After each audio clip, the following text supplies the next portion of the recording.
नमस्कार दोस्तों कार्तिक मास की पूर्णिमा जो कि अपने आप में ही बहुत महत्वपूर्ण है। वैसे तो सब पूर्णिमाएं महत्वपूर्ण है, लेकिन कार्तिक मास की पूर्णिमा जो है अपने आप में बहुत ज़्यादा महत्वपूर्ण है। और ये पूर्णिमा मनाई जाएगी 5 नवंबर बुधवार को। क्यों महत्वपूर्ण है, इससे जुड़ी हुई कथा मैं आपको सुनाऊंगी। इससे पहले मैं आपको बता देती हूँ कि इस दिन जो है महादेव जी का पूजन करना जो है बहुत ही शुभ माना गया है। शाम को पूर्णमासी के दिन शाम को चंद्रमा को अर्घ देना, चंद्रमा के मंत्रों का जप करना, शिव जी की स्तुति करना, शिव जी की आरती करना, जो भी हम अपनी श्रद्धा अनुसार कर सकते हैं पूजा उपासना, ये बहुत ही शुभ मानी गई है।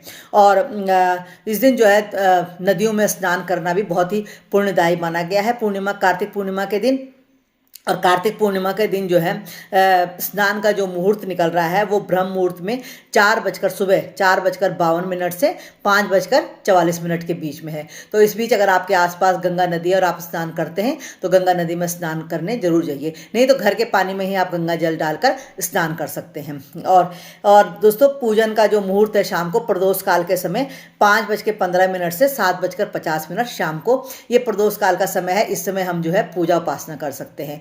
दोस्तों, कार्तिक मास की पूर्णिमा जो है उसको देव दीपावली भी कहते हैं। देव दीपावली माने देवताओं की मनाई हुई दीपावली। जो देवताओं ने मनाई थी दीपावली, वो कार्तिक मास की पूर्णिमा के दिन ही मनाई थी।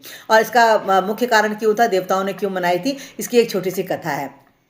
दोस्तों, जो ये राक्षस था त्रिपुरासुर नाम का राक्षस था। इसने बहुत ही आतंक मचा रखा था, इसने देवताओं को बहुत प्रताड़ित कर रखा था।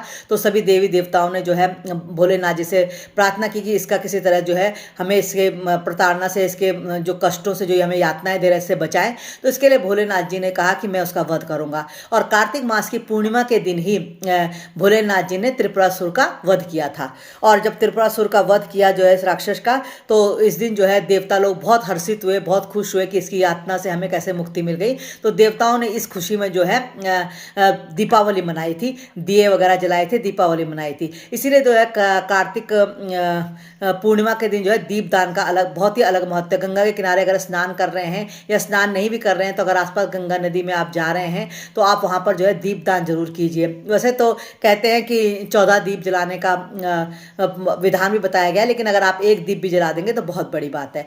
या अगर आपके आसपास गंगा नदी नहीं है तो आप प्रमुख वृक्षों के नीचे भी जला सकते हैं। जैसे तुलसी के नीचे तो हम घर में जलाते ही हैं, केले का पौधा है तो उसके नीचे भी हम अगर जला सकते हैं, बिल पत्र है, बरगद है, पीपल का पेड़ है, आंवले का पेड़ है, ये बहुत ही शुभता वाले पेड़ है। इनके नीचे भी अगर हम दीपदान करें तो ये भी हमारे लिए बहुत शुभदायक होते हैं।